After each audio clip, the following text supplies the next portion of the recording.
It all started with a message I wasn't supposed to see. I never thought I'd be the kind of guy who checks his partner's phone.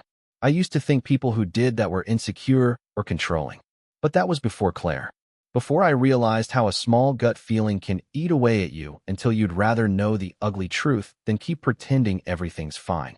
Claire and I met 3 years ago at a coffee shop near the university where I worked as a part-time lecturer. She was there almost every morning, always reading something, novels, essays, even old philosophy texts. She had this way of biting her lip while concentrating, like the world around her didn't exist. One day I made a dumb joke about how she and the barista were competing for who could look more tired. She laughed. I don't remember what I said next, but I remember her smile, warm, unguarded, the kind of smile that makes you want to keep talking just to see it again. We started dating a week later. At first, everything felt effortless. We'd stay up until 2 a.m., talking about music and childhood memories. She'd sketch while I graded papers. Sundays were for long walks and cheap takeout. I told my brother once that I felt like I'd found home in a person. He laughed and said, "You're just in the honeymoon phase, man." Maybe he was right, but I believed it was real. It stayed good for a long time, until it didn't. The first crack appeared last winter. Claire had started a new job at a design firm downtown. She loved it, but the hours were brutal. She'd leave early, come back late, and collapse on the couch. I tried to be supportive. I cooked more, cleaned more, even took care of her cat, Milo, who hated everyone except her. But I could feel her pulling away, not in the dramatic, movie way, just subtle shifts. Fewer kisses in the morning, fewer "I love you" texts, less laughter. One night, around midnight, I woke up and found her sitting in the living room with the lights off, staring at her phone. When she saw me, she jumped a little. "Can't sleep?" I asked. She smiled too quickly. "Just checking emails." But I noticed she tilted the screen away. That's when it started, the unease. The half-formed suspicion you can't quite name. Over the next few weeks, I tried to ignore it. I told myself she was just stressed. But then came the small things. The new perfume I didn't recognize, the sudden habit of keeping her phone face down, the mysterious girls' night that never included pictures or stories afterward. Each thing alone meant nothing. Together, they felt like a pattern. One Saturday, she left for work early even though it was supposed to be her day off. She said she had to meet a client. I believed her mostly. But an hour later, when I went to grab something from her bag, her tablet lit up with a notification. "Can't wait to see you again, Em." I froze.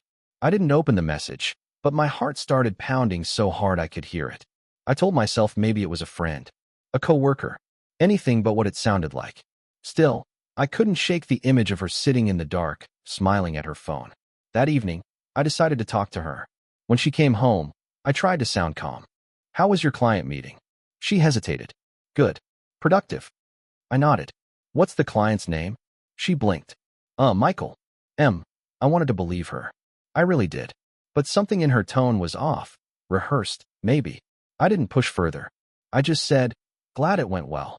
Then I spent the rest of the night pretending to watch TV while my mind kept looping that message. For 2 days I acted normal, but I couldn't focus on anything. I stopped grading, stopped sleeping. The thought that she might be cheating on me felt ridiculous and inevitable at the same time. Finally, one night, I gave in. While she was in the shower, I unlocked her phone using the code she'd told me months ago, her cat's birthday. I told myself I'd only look for a second, just enough to silence the doubt. I found the thread instantly. The messages were under the name M. No last name, just an emoji next to it. A coffee cup. "M, I miss waking up next to you." "Claire, me too. I wish we didn't have to hide this." "M, soon. I promise." My chest felt hollow. I scrolled further. There were pictures, not explicit, but intimate enough. Selfies at a park I'd never been to. Messages about how hard it is pretending everything's fine. And then one line that burned into my brain. "He suspects something. I can tell." I locked the phone and put it back. I sat on the couch until the shower turned off, trying to figure out how I could still breathe. When she came out, smiling faintly, wrapped in a towel, I looked at her and felt like I didn't know this person at all. That night, I couldn't sleep. Around 3 a.m., I packed a small bag and drove to my brother's place across town. I didn't leave a note. I just texted her, "I need space. Don't call." The next morning, she called anyway, 12 times. I didn't answer. Eventually, she sent a long message saying she was sorry, that it wasn't what it looked like, that M was just emotional support, and that she'd explain everything in person. But I couldn't handle hearing her voice. For a week, I stayed with my brother. I told him everything. He said, "You need to hear her out, man. Maybe there's more to it." But I wasn't ready. I kept thinking of that message. Soon. I promise. Finally, one evening, I drove back to our apartment. She was there, sitting on the floor with Milo in her lap, crying. When she saw me, she stood up fast. "Please, just listen," she said. "It's not what you think." I didn't speak. I just looked at her. She wiped her eyes. "I didn't cheat. Not physically. I swear. But I know I betrayed you emotionally. I met someone at work, Mark. He went through a bad breakup, and we just talked. It started as friendship, but I guess I crossed lines. I'm sorry." I wanted to believe her. But then I remembered the messages about waking up next to you. "You told him you missed waking up next to him," I said quietly. Her face went pale. He stayed over once. I was drunk. It was after that big fight we had. I don't even remember half of it. Silence stretched between us. I didn't yell. I didn't throw anything. I just said, "I need to think." Then I left again. That night, I realized something strange. I didn't feel angry. I felt empty. Like all the colors had drained out of my world. And that was just the beginning. I spent the next few nights at my brother's place again. He and his wife tried to give me space, but I could tell they didn't know what to say. Every time I walked into the kitchen, conversation stopped. My brother would mumble something about work, and his wife would ask if I wanted more coffee. I didn't. I just sat there, scrolling through my phone, rereading those messages like a masochist. I told myself I was looking for closure, but I was really just torturing myself. Each word chipped away at whatever piece of love I had left. On the fourth night, my brother asked, "You gonna go back?" I shook my head. "You still love her?" I hesitated. "I think so, but I don't know what that even means anymore." He nodded slowly. "Love doesn't fix betrayal, man. It just makes it hurt worse." That line stuck in my head for days. 2 weeks passed before I saw Claire again. She kept texting, long paragraphs, apologies, promises to go to therapy, to quit her job if that's what it took. I ignored most of them, until one message caught my attention. "Please, just talk to me once. I'll tell you everything, no lies this time." I agreed to meet her in public, a small cafe near the river. Neutral ground. When I walked in, she looked like she hadn't slept in days. Her hair was messy, her eyes red. She tried to smile, but it didn't reach her eyes. "Hi," she said softly. I sat down. No hug, no handshake, just silence. After a few seconds, she started talking, fast, nervous. I didn't plan for any of it to happen. Mark just made me feel seen, like he noticed me when no one else did. I stared at my coffee. "I noticed you, Claire." "I know," she said quickly. "You always did. But I felt invisible anyway. It's not your fault. It's mine. I let it happen because I didn't know how to handle feeling unwanted." Her words hit me harder than I expected. "You weren't unwanted," I said. "You were my whole world." She covered her face. "I know. That's what makes me hate myself." We sat in silence for a while. She eventually pulled out her phone and showed me the last message she sent to Mark. "I can't do this anymore. I love someone else, and I'm going to try to fix it." It was dated 3 days after I left. I didn't know if it was supposed to make me feel better, but it didn't. It just made everything more confusing. I asked, "Do you still talk to him?" She shook her head. "He moved to another branch. I blocked him on everything." I wanted to ask why she didn't block him sooner. I wanted to ask 1,000 things. But the truth was, none of her answers would make me trust her again. When we finished our coffees, she said, "I'll give you space, but I'm not giving up on us." I nodded, though I didn't believe her. Over the next few months, we barely talked. I focused on work, started going to the gym again, tried to build something resembling a routine. But at night, when everything was quiet, I'd still picture her face. The guilt in her eyes, the way she used to laugh before everything fell apart. Sometimes, out of habit, I'd type her number into my phone just to see it there. But I never hit call. Then, one night in March, I ran into her by accident. I was at the grocery store, buying frozen dinners and cheap wine. She was in the same aisle, holding a basket. Our eyes met, and for a second, it was like no time had passed. "Hey," she said softly. "Hey." We stood there, surrounded by shelves of pasta and cereal, pretending we didn't still ache. She smiled awkwardly. "You look better." I shrugged, trying. There was a long pause. Then she said, "Do you want to grab dinner sometime? Just to talk?" I should have said no. Every logical part of me screamed to walk away. But there was still that small, broken part that missed her voice. So I said yes. Dinner turned into drinks. Drinks turned into laughter. Laughter turned into us sitting in her car for an hour, just talking. She told me she'd started therapy, that she'd been sober for a month, that she was learning to forgive herself. When she dropped me off, I hesitated before getting out. "I don't know what this is," I said, "but I don't want to fall back into the same thing." She nodded. "Neither do I." We didn't kiss. We didn't even hug. But something shifted that night. Not forgiveness, exactly, but maybe the possibility of it. A few weeks later, she texted me again. "I'm getting a new apartment. Do you want to help me move? No pressure." I said yes. I told myself it was just a friendly gesture. But when I showed up, her smile felt like home again. We spent the day packing boxes, joking like we used to. At one point, she found one of my old hoodies in her closet. She held it up and said, "I kept this because it still smelled like you." Something in my chest cracked open.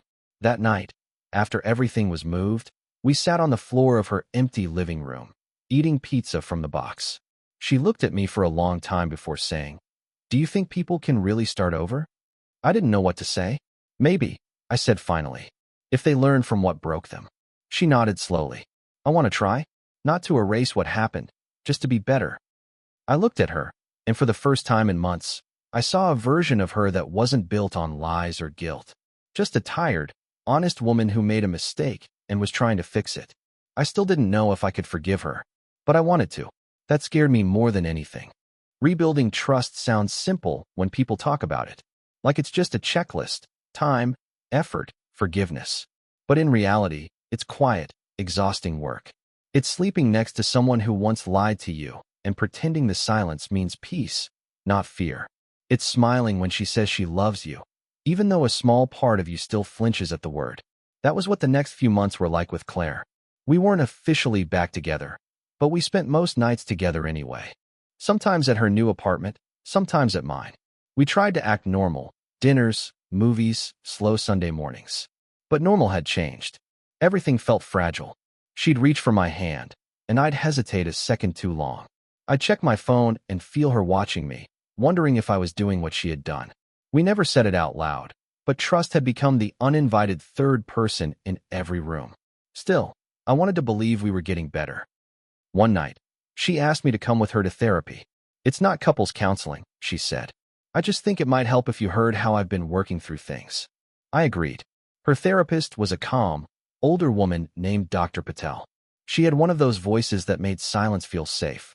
Claire talked about her guilt, her fear of losing herself in relationships, her habit of running when things got hard. I sat there listening, realizing how little I'd actually understood about her. At one point, Dr. Patel looked at me. "What do you need from her to feel safe again?" I froze.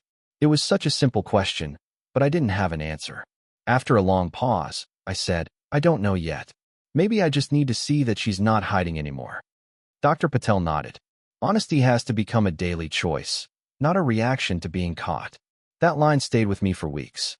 By summer, we were doing better, or at least pretending convincingly. Claire got promoted at work. I started a small online course for students, something I'd been postponing for years. On paper, life looked stable, but there were small things I couldn't ignore. Sometimes, she'd go quiet mid-conversation, like her mind was somewhere else. Once, I caught her staring at a photo of us on her phone for a long time, her expression unreadable. When I asked what she was thinking, she just said, "I don't deserve how patient you are." Another night, she woke up from a nightmare, crying. She said she dreamt I left her again. I held her until she fell asleep, but I couldn't shake the thought that maybe I should have. In August, she surprised me with a weekend trip to the coast. "Just us," she said. "No phones, no distractions." It sounded perfect. We drove 3 hours to a small beach town, quiet, windy, the kind of place where the ocean felt infinite. We stayed at a little rental cabin with creaky floors and a view of the water. For the first day, it actually felt like we'd made it through the worst. We walked along the beach, ate fresh oysters, talked about stupid things. That night, we sat by a small fire outside, wrapped in blankets. She leaned her head on my shoulder and whispered, "I missed this version of us." For the first time in almost a year, I believed her. The next morning, I woke up early and went to make coffee. Her phone was on the counter, buzzing with a message. I didn't mean to look, but the screen lit up and I saw a name I didn't recognize. Evan, work. The preview read, "Thanks again for last night. Still thinking about it." My stomach dropped. I didn't open the message. I just stood there, staring at the phone, feeling like I'd been thrown back in time. When she walked into the kitchen, still half asleep, she smiled. "You're up early." I didn't smile back. "Who's Evan?" Her face changed instantly. Confusion, then panic. "He's from work." "Why?" I turned the phone toward her. "Because he's thanking you for last night." She froze. "Oh my God, that's not what it looks like. We were out with coworkers. He had too much to drink. I helped him get home. That's it." I wanted to believe her, but the way her voice shook made it hard. I said quietly, "Do you realize what this feels like for me?" Tears filled her eyes. "Yes, and I swear to you, nothing happened. I learned my lesson. I would never." I cut her off. "You said that before." The silence after that was brutal. We packed up and left early. The drive home felt endless. She tried to talk a few times, but I couldn't. I just stared out the window, feeling everything I'd rebuilt starting to collapse again. When we got back, she followed me into my apartment. "Please, let's talk," she said. "Check my messages if you want. I've got nothing to hide." I didn't want to check. I didn't want to be that guy again. But curiosity and fear are powerful things. I opened her phone. The messages between her and Evan were mostly work-related, logistics, meetings, small talk. Nothing romantic. The only questionable one was the one I'd seen. Maybe she was telling the truth. Maybe not. I couldn't tell anymore. She stood there crying quietly while I scrolled. "You don't trust me," she whispered. I handed her the phone back. "I want to. But every time I try, something reminds me why I can't." She sat down, head in her hands. "Then maybe I should just leave you alone." I didn't answer.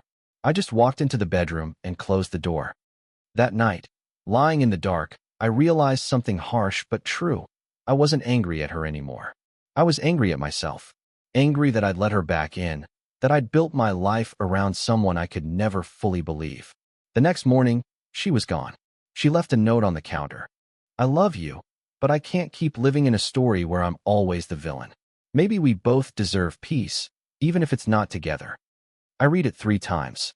Then I folded it and put it in a drawer. I didn't call her. I didn't text. I just sat in the quiet and tried to remember who I was before all of this. But the truth was, that version of me was gone. The first week after she left, I kept expecting the door to open. Every time footsteps echoed in the hallway outside my apartment, my heart jumped. It took days to realize she wasn't coming back, not this time. The apartment felt huge without her. Too quiet. Her toothbrush still sat on the sink. A stray hair tie on the nightstand. I didn't throw anything out. I told myself I'd deal with it later, when it didn't hurt to look. At night, I'd lie awake replaying everything. The first laugh, the first lie, the first goodbye. It was like watching the same movie on repeat, hoping the ending would change. 2 weeks in, my brother came over. He didn't knock. He just let himself in and dropped a bag of groceries on the counter. "You're eating, right?" he asked. "Sometimes." He gave me that look older brothers give, half concern, half judgment. "Man, you've got to get out of here. Go outside. Do something that doesn't involve staring at your wall." He wasn't wrong. So I started running again. It hurt at first, my lungs, my legs, my mind, but it gave me something to do. A rhythm. A way to bleed without making a mess. Every morning before sunrise, I'd run through the park and watch the city wake up. Some days I'd forget about her for 10 whole minutes. Those were good days. After a month, she texted me. Just one line. "I hope you're okay." I stared at it for a long time. Then I typed back. "I'm trying." That was it. No small talk. No questions. Just truth. We didn't speak again for weeks. In September, I got an email from her. The subject line read, "For closure." She'd written a long message. Not defensive, not apologetic, just honest. "I know I broke something in you, and maybe in myself too. I thought love was supposed to be constant, but I kept confusing comfort for happiness. I hurt you because I couldn't admit I was lost. You didn't deserve that. I hope someday you remember the good parts, not just the ending. I read it 3 times. Then I archived it. I didn't reply. Something about her message felt final, and that scared me more than anger ever did. The fall came fast that year. The air turned sharp, the days shorter. My students noticed I smiled more in class, maybe because I was forcing myself to. I even started grabbing drinks with a few coworkers. Nothing deep, just small talk, but it felt like progress. One night, my colleague Sarah asked if I wanted to join her for trivia night. She was smart, funny in a dry way, and easy to be around. I said yes. For a few hours, I didn't think about Claire at all. Over the next month, Sarah and I started hanging out more, lunches, movie nights, even a weekend hike.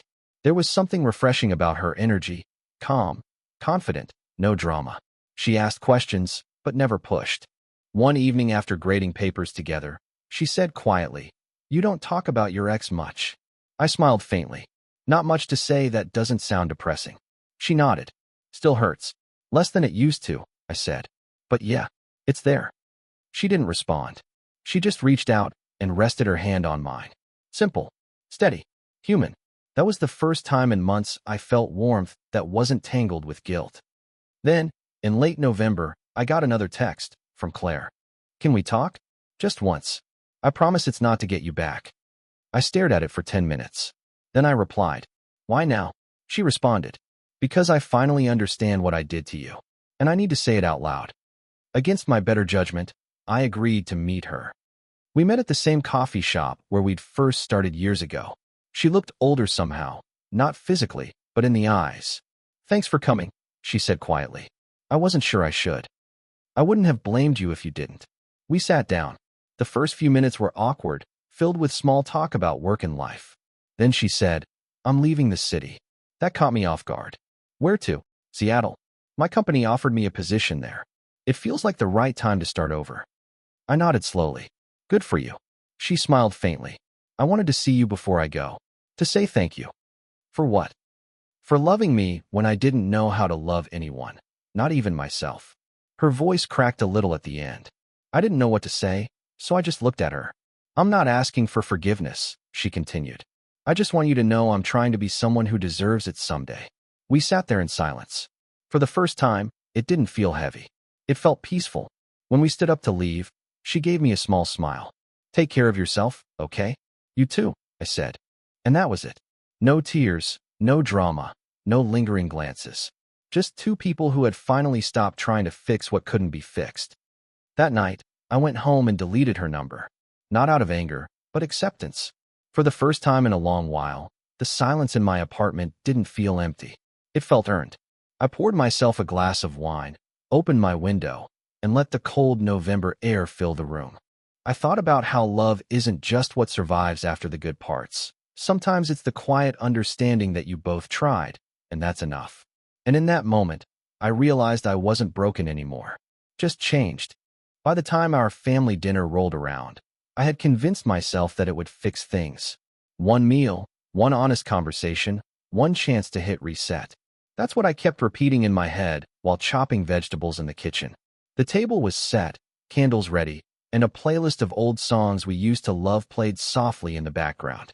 When Emma came downstairs, she looked surprised. "You cooked?" she asked, her voice cautious, like she was walking into a trap. "Yeah," I said, trying to sound casual. "Thought we could talk. Just you and me." She hesitated, then nodded. We sat down. The silence was heavier than the food between us. "So," I began, "you've been distant lately. I don't want to fight. I just want to understand." Emma sighed. "I don't know how to explain it, Ryan. It's not about you. Well, not entirely. I just feel stuck. Like my life's moving, but I'm not." I nodded slowly. "Stuck how?" She pushed her food around with her fork. "I wake up, go to work, come home, scroll through my phone, and repeat. I love you, but sometimes it feels like we're just existing next to each other." Her words cut deeper than I expected, because she wasn't wrong. We had fallen into a routine that looked perfect from the outside, but felt empty inside. "Do you want to fix it?" I asked quietly. Emma looked up. "I don't know. I think I need time to figure out what I even want anymore." It felt like the floor dropped out from under me. "So what are you saying?" "I'm saying I might need space. A break. Not forever, maybe. Just some time apart. I stared at her. A break. She nodded. Just a few weeks. I need to breathe, Ryan. The rest of dinner went silent. I couldn't taste anything. My thoughts kept looping. A break means distance. Distance means endings. That night, she packed a small bag and left to stay at her friend's apartment. I sat in the living room staring at her empty shoes by the door. The house felt haunted, but I was the ghost. The first few days without her were unbearable. Every corner of the house screamed her name. The coffee mug she always used, her half-read book on the couch, her hair tie on the counter. I told myself to give her time, that she'd come back once she realized she missed me. But a week later, I saw her post on Instagram. A picture of her at a small cafe, smiling. Across the table, there was a hand visible in the frame. A man's hand. I stared at it for a long time. I wanted to believe it was just a friend.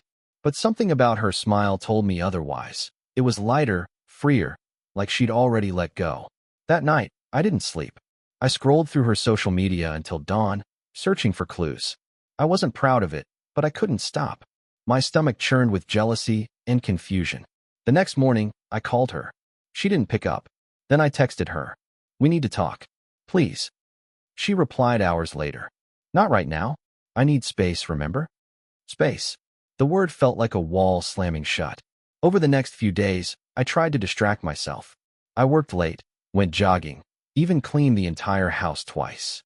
But every night ended the same, with me lying awake, staring at the ceiling, replaying every moment we'd ever shared. Then, one evening, I got a message from her sister, Lily. Hey, I didn't know if I should tell you this, but Emma's been spending a lot of time with someone named Matt. You deserve to know. My chest went cold. I didn't want to believe it. But Lily wasn't the type to stir drama. I opened Emma's Instagram again. This time I noticed a pattern. The same coffee shop, the same time of day, little clues I had ignored before. So I drove there. It was late afternoon, golden sunlight spilling through the windows. I parked across the street, feeling pathetic and desperate, but I had to know. And then I saw her, sitting at a corner table, laughing, with him. He was tall, scruffy, probably in his early 30s. They looked comfortable, too comfortable. She leaned in when he spoke, her eyes glowing in a way I hadn't seen in months.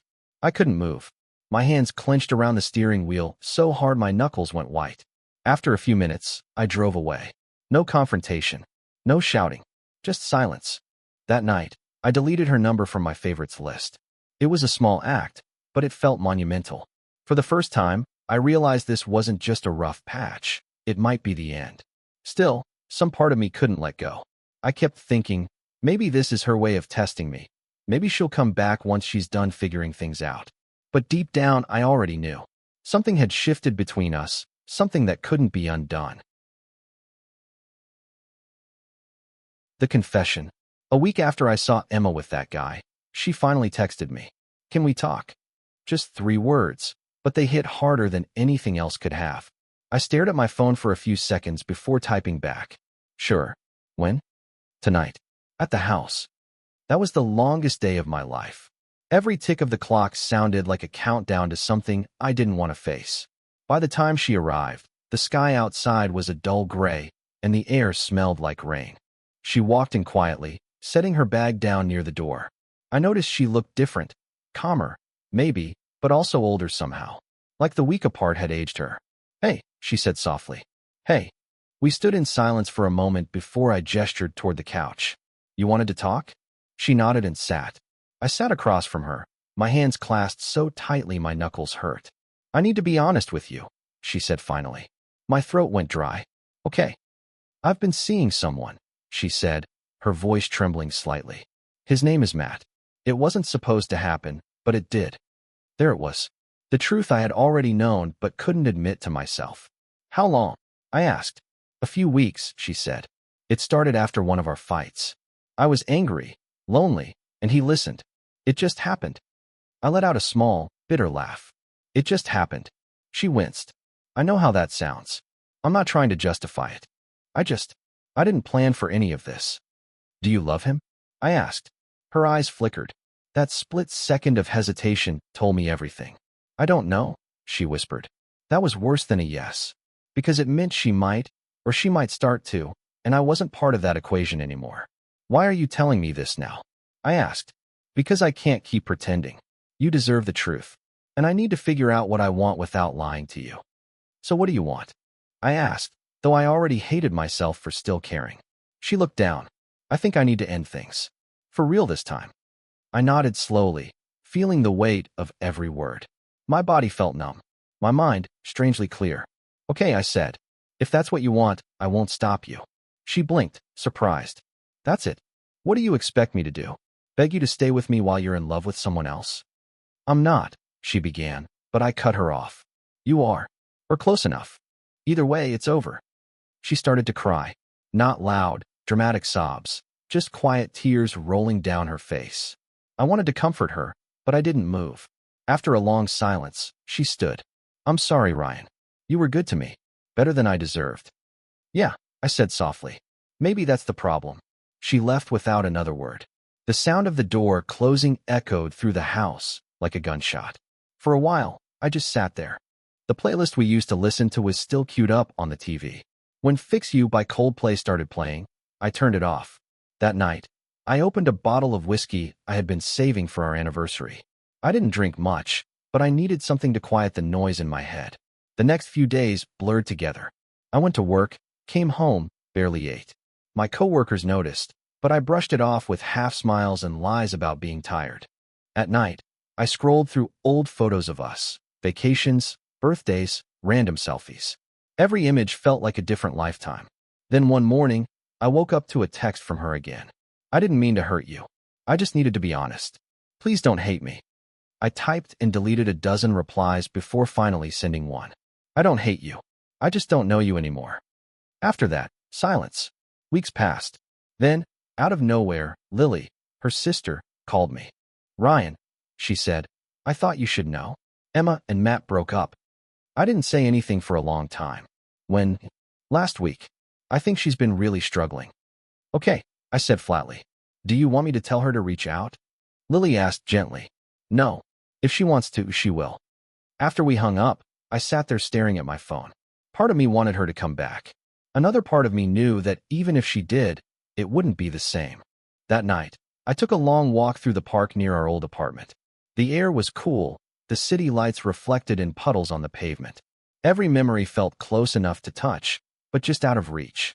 And that's when I realized something I hadn't before. I had built my entire identity around us. Around being Ryan and Emma.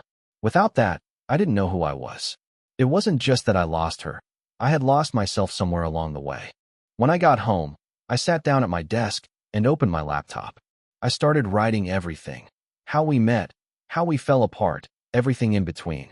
I didn't know what the point was, but it felt like a way to breathe again. By the time the sun came up, I had 10 pages written. For the first time in months, I felt lighter. After I poured my thoughts onto those 10 pages, I felt a strange sense of relief. Not closure. Closure didn't exist, but a kind of honesty. I had let myself feel everything without pretending it didn't hurt. That week, I ran into Sarah again. We had been hanging out occasionally, mostly for distraction, but I hadn't thought much beyond friendship. That evening, she invited me to a casual dinner with a few friends. I wasn't sure I wanted to go, but I said yes. At the restaurant, the night started like any other. Laughter, light teasing, clinking glasses. Sarah's energy was infectious, and for the first time in months, I didn't feel the heavy weight of Emma's absence. Halfway through the night, she leaned closer, smiling. You're quieter than usual tonight. I shrugged. Just thinking.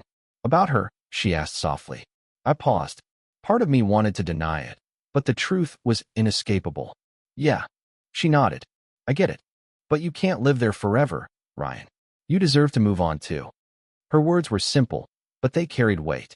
I didn't know if I was ready to move on, but I realized I wanted to try. Over the next few weeks, I spent more time with Sarah. Movies, hikes, coffee, lazy Sunday mornings. We laughed. We joked. She had this uncanny ability to make me forget about my problems, if only temporarily. But there was always a shadow in the back of my mind, Emma. Every text, every photo, every memory lingered like a ghost. I told myself it was normal. Moving on wasn't linear. One night, after a late hike, we sat on a bench overlooking the city lights. She nudged my shoulder playfully. You're smiling more lately. I like it. I looked at her, realizing I had actually been smiling again. Not the forced smiles for work or friends, but genuine. Thanks, I said. There was a pause. Then she asked softly, "Are you ready for someone else?" I didn't answer immediately. Part of me wanted to tell her yes, to take that leap. But part of me wasn't sure I could love again so soon. "I don't know yet," I admitted. She smiled faintly, resting her hand on mine. "That's okay. You'll know when you do." Her touch was steady, grounding. And in that moment, I allowed myself to hope. Weeks later, Sarah invited me to her birthday party. Small gathering, a few close friends. It was lighthearted, full of music, laughter, and storytelling. I had fun, genuinely. During a quiet moment on the balcony, she said, "I'm glad you came tonight. You seemed present." "I wanted to be," I said. We sat there in silence, looking out at the city. I realized I hadn't felt this content in a long time. Not free of past pain, but alive in the present. However, old memories have a way of sneaking back when you least expect them. 2 nights after the party, I found a letter slipped under my apartment door. No name, just handwriting I knew too well. "Ryan, I know you're moving on, and I don't want to interfere. But I need to say one thing. I was wrong. I hurt you more than I realized, and I hope someday you can forgive me. Not for me, but for yourself. Emma." I stared at it for a long time. My hands trembled slightly. I didn't feel anger. I didn't feel heartbreak. I felt a strange combination of closure and curiosity. I wondered if I should respond, if I should call her, or if that would undo the progress I was making with Sarah. I chose to do nothing. I folded the letter neatly and put it in a drawer. The next day, Sarah came over. I had planned a quiet dinner at home, nothing fancy. We cooked together, laughed, and eventually settled on the couch with a bottle of wine. "You seem distracted," she said, noticing my distant gaze. I shook my head, just thinking about life, about the past. She squeezed my hand. "You can't carry it forever. The past doesn't define you, Ryan. You define yourself." Her words hit me harder than I expected. I realized I had been letting Emma's ghost dictate my choices, my emotions, my relationships. I had been living in her shadow instead of embracing the life I could have now. That night, after she left, I sat alone and reflected. The pain, the betrayal, the heartbreak, it was all part of my story. But it didn't have to control my future. I was ready to stop surviving and start living again. A few weeks later, Sarah and I took a spontaneous weekend trip to a nearby coastal town. Driving with her, listening to music, laughing at the absurdity of traffic and directions, I felt alive. It wasn't perfect. It wasn't easy, but it was real. One night, sitting on the beach watching the waves, she turned to me. "Do you ever think about her?" I nodded. "Sometimes. But it's different now. The thought doesn't sting like it used to." She smiled, leaning against me. "Good. That's all I want." And in that quiet, honest moment, I felt a shift. Not a replacement for what I had with Emma, but a new chapter forming. One where I could choose happiness, choose connection, choose life. But life has a way of complicating even the best laid plans. A few days after we returned, I saw Emma's name flash on my phone. A message. "Ryan, I need to talk. Can we meet? It's important." I froze. My stomach tightened. I hadn't expected this. I wasn't sure if I was ready to face her again. I didn't respond immediately. I put my phone down, staring out the window at the city lights. My mind raced with questions. Did I want closure? Or was this going to reopen wounds I had finally started to heal? I knew one thing for certain. Whatever happened next, it would change everything. I stared at the message from Emma for what felt like hours.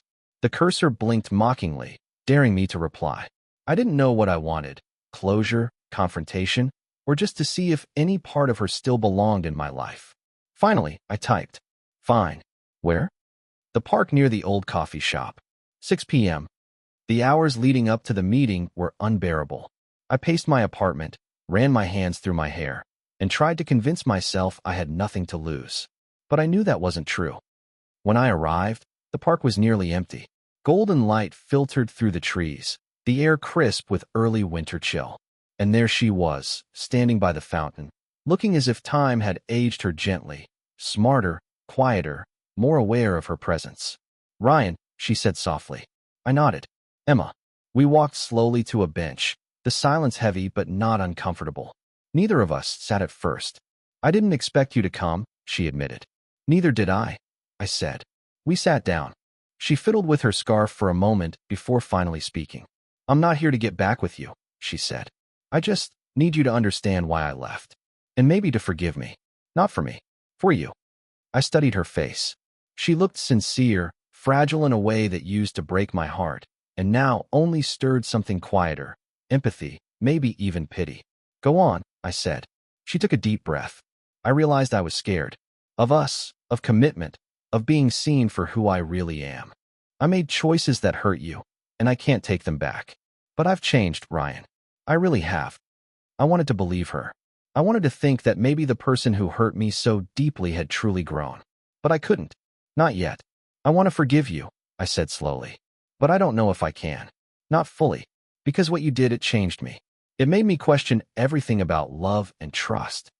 She nodded, tears glistening. I know. And I don't expect anything from you. I just needed you to know. We sat in silence for a long time. The wind whispered through the trees.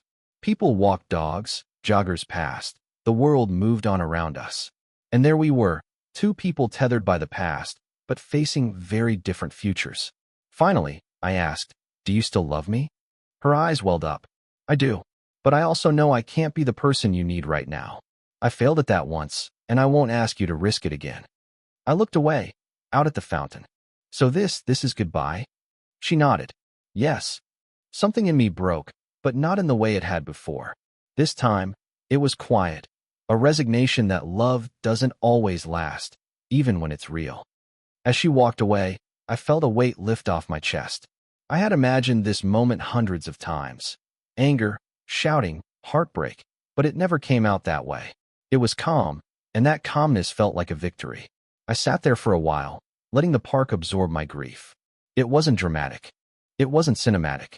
It was just real. That evening, I went straight to Sarah's apartment. She opened the door, surprised. Everything okay? She asked.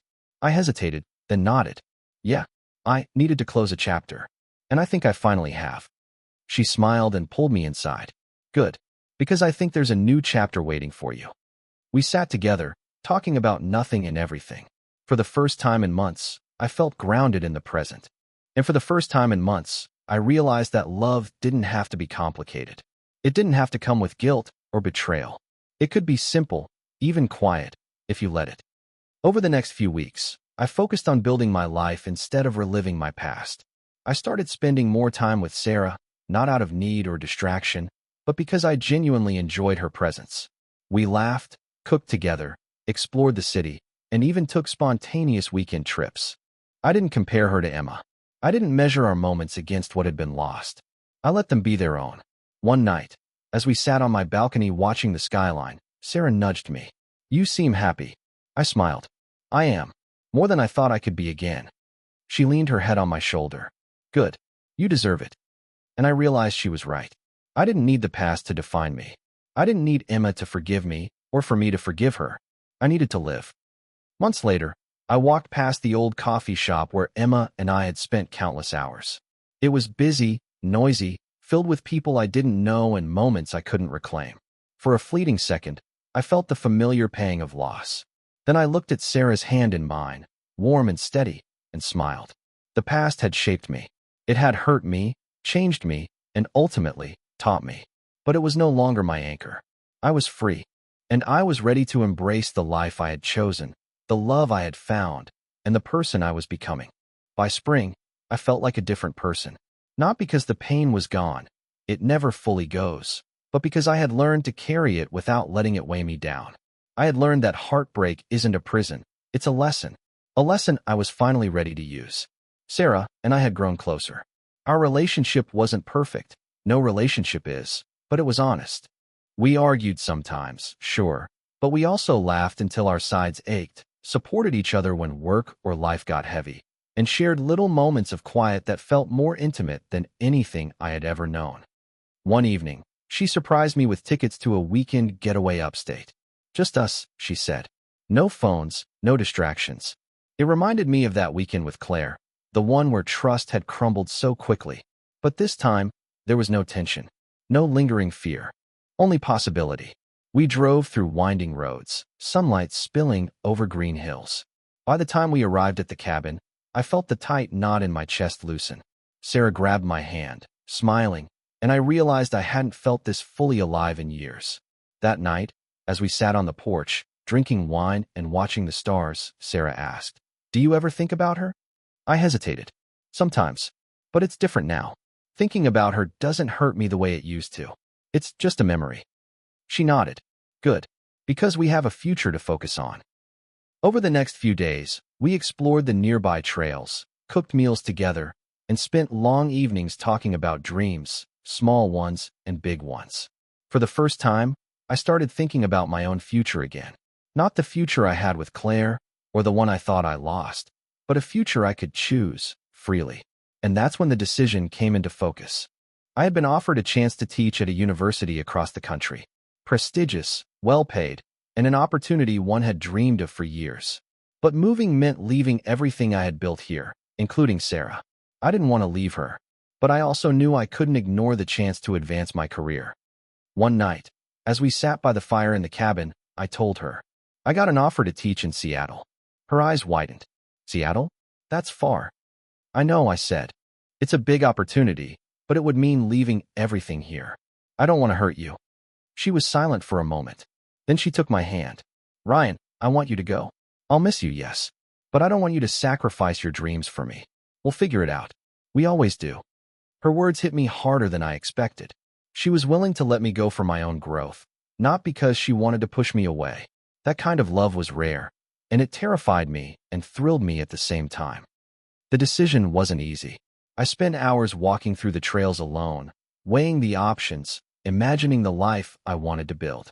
The path forward wasn't simple, but it felt right. By the end of the weekend, I knew. I would take the job. I would pursue my dreams, even if it meant temporary distance. And I would do it with Sarah in my life, not despite her, but with her support. When I told her, she smiled through tears. I'm proud of you. I hugged her tightly, feeling the weight of the past release a little more. I had finally made peace with it, not because it didn't matter, but because it no longer controlled me. Back in the city, life settled into a new rhythm. I worked, I spent time with Sarah, and I started planning the move. Every step forward felt intentional, not reactive. I wasn't running from the past. I was building something better. One evening, while packing books into boxes, I found Claire's old letter again. I opened it and read her words, feeling the familiar sting, but also gratitude. She had been part of my story, shaped me, and taught me lessons I couldn't have learned any other way. I carefully placed the letter into a folder labeled past. Not discarded, not forgotten, just acknowledged. The night before leaving, Sarah and I took a long walk along the river. The city lights shimmered on the water, reflecting a life that was changing. I'm scared, I admitted. Me too, she said, squeezing my hand. But we can do this. Together or apart, it doesn't matter. We choose how to handle it. I nodded.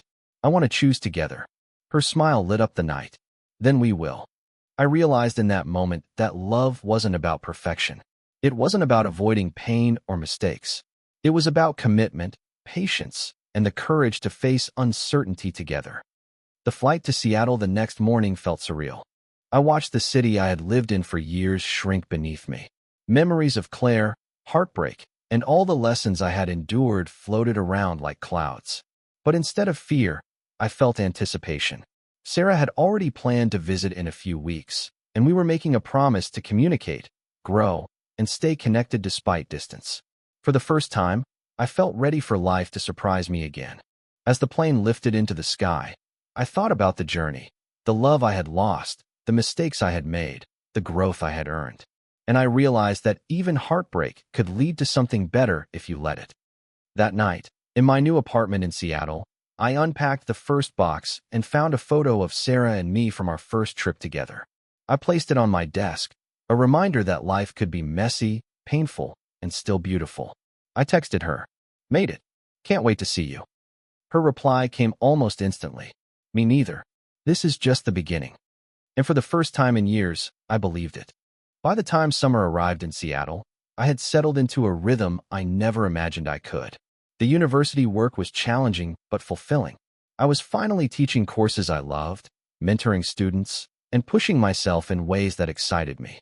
Sarah visited often, and each reunion reminded me why I had chosen to embrace this new life. We explored the city, walked along the waterfront, and discovered small cafes tucked into quiet streets. Our laughter filled the spaces between us, not to erase the past, but to build something real together. One afternoon, while grading papers in my apartment, I found myself thinking about Claire, not with longing or bitterness, but with clarity. She had been a chapter in my life, one that had shaped me profoundly. I understood now that love is not always about permanence. Some people arrive to teach lessons, not to stay. I wrote her a final email, not to reopen old wounds, but to acknowledge the past and release it. Claire, I wanted to thank you for the love, the lessons, and even the heartbreak. I forgive you, not for your sake, but for mine. I hope you find the happiness I am learning to embrace. Ryan. I didn't expect a reply, and none came. But that was okay. The act itself was enough. Life with Sarah grew deeper. Our relationship wasn't perfect. There were disagreements, frustrations, and moments of doubt. But they were different from the ones I had experienced before. This time, we faced challenges together, communicating openly and honestly. One evening, after a long day of lectures, she surprised me with a picnic by the river. The sun dipped low, casting golden light across the water. She leaned against me and whispered, "I love this life we're building." I smiled, feeling a sense of peace I hadn't known in years. Me too. Work, life, and love began to blend seamlessly. I made new friends, reconnected with old ones, and felt a sense of belonging I hadn't felt in a long time. Seattle was different, exciting, and full of possibilities. I wasn't running from the past. I was stepping toward a future I had earned. One night, while walking home from a late class, I saw a couple laughing on a nearby bench. Their joy was simple, unguarded, and it reminded me that happiness could be ordinary, yet profound. It didn't require grand gestures or perfect timing, only presence and connection. I held Sarah's hand a little tighter as we walked, grateful for the life we were creating. Months passed. Seasons changed. Autumn arrived, painting the city in shades of amber and gold. One weekend, Sarah and I went hiking in the mountains outside the city. The trails were steep, the air crisp, and the views breathtaking. At the summit, we paused to rest. I looked at her, feeling a surge of gratitude and love. "You know," I said, "I never thought I'd get here. Not like this, not feeling this way again." She smiled, brushing hair from her face. "You deserved it all along. You just had to believe it." Her words echoed something I had learned over the past year. That healing isn't linear, that love can be rediscovered, and that the past doesn't define the future unless you let it. That evening, back at the cabin we had rented for the weekend, Sarah and I sat by the fire. We didn't need words. Our silence was comfortable, a shared understanding that we were present in the moment, together. I thought about all the heartbreak, mistakes, and missed chances that had brought me here. Without them, I wouldn't recognize the value of what I had now. I wouldn't appreciate the resilience, patience, and openness that had allowed me to love again. For the first time, I truly believed that love could be patient, kind, and enduring, not perfect, but enough. Weeks later, I received a call from Lily, Claire's sister. She said Claire had moved to another state and seemed to be doing well. I didn't feel the sting I once would have. Instead, I smiled quietly, knowing that both of us had found our paths, separate but guided by the lessons we had shared. That night, I looked at Sarah sleeping beside me and felt a sense of calm I had never known. Life had tested me, broken me, and reshaped me, but I had survived and thrived. The next morning, we sat on our balcony, drinking coffee as the city awoke below. I held Sarah's hand, feeling its warmth, its steady presence. "We've got this," I said softly. She leaned her head on my shoulder. "Yeah, we do." And in that moment, I realized that life, love, and heartbreak were all part of the same journey. The past had taught me to value the present, to cherish honesty, and to embrace uncertainty. We didn't need perfection. We didn't need guarantees. We just needed each other and the courage to step forward together. The sun rose over the city, painting it gold, and for the first time in a long time, I felt wholly, completely alive. I had loved, lost, learned, and finally found my way back to love again. And that was enough.